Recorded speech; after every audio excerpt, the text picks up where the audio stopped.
I'm not saying you're going to learn enough to be able to replace the knowledge of that doctor and to be able to go and do his job for him, but surely you want to be able to have enough to make to ask some critical questions or to decide when you need a second opinion. The beautiful thing you said there just reminded me of my favourite saying. It's a genius doesn't have great answers, he asks great questions.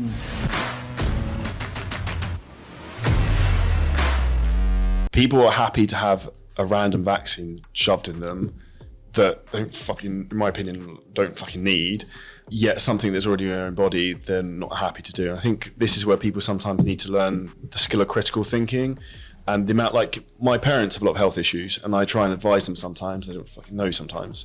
And then their doctor will say something like, that's not right. And then 6 months down the line, they're like, yeah, you were right. I was like, because this is a thing that I think everyone is so married to the idea that doctors, the NHS, whoever is like gospel and they must be correct. As a reality, these people learn from a book that's probably 50 years old.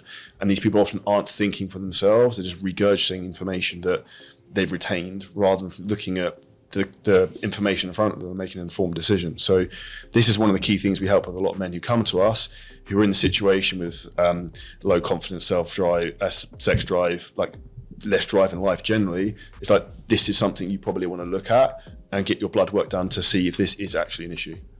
And taking what you've just said there on a slight business bent as well, that, ultimately for me, that just shows the importance of how we need to learn as much as we can about every single thing. Well, obviously, certainly anything that we're going to have exposure to, but the more the merrier, because everything that kind of has a knock-on effect to something else.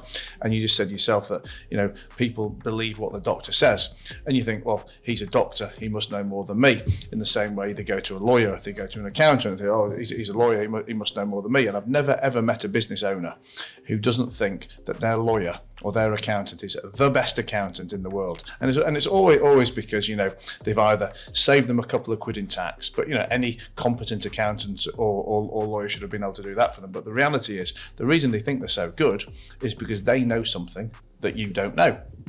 But like anything, like football players, like personal trainers, or like doctors, there's good and there's bad ones. I think the biggest mistake people make in business is not learning as much as possible about every single discipline that's in there. Maybe not enough to be good enough to be able to replace all the people, but certainly good enough to be able to have a conversation so that people aren't pulling the wool over your eyes, whether that's people internally in your organisation or people externally, like lawyers, accountants, or whatever external consultants you may use.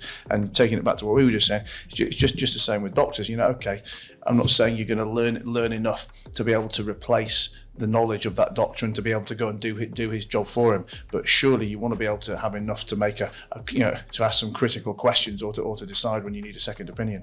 The beautiful thing you said there just reminded me of my favourite saying. It's a genius doesn't have great answers, he asks great questions. And that's the most important thing people need to think about.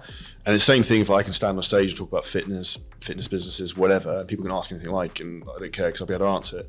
If you ask someone a question on something in their specific field and they don't know what the answer is, that's when you probably should question what's going on. So to give an example, I recently went for fertility treatment to have sperm frozen to have kids when I'm older, so there's not any issues.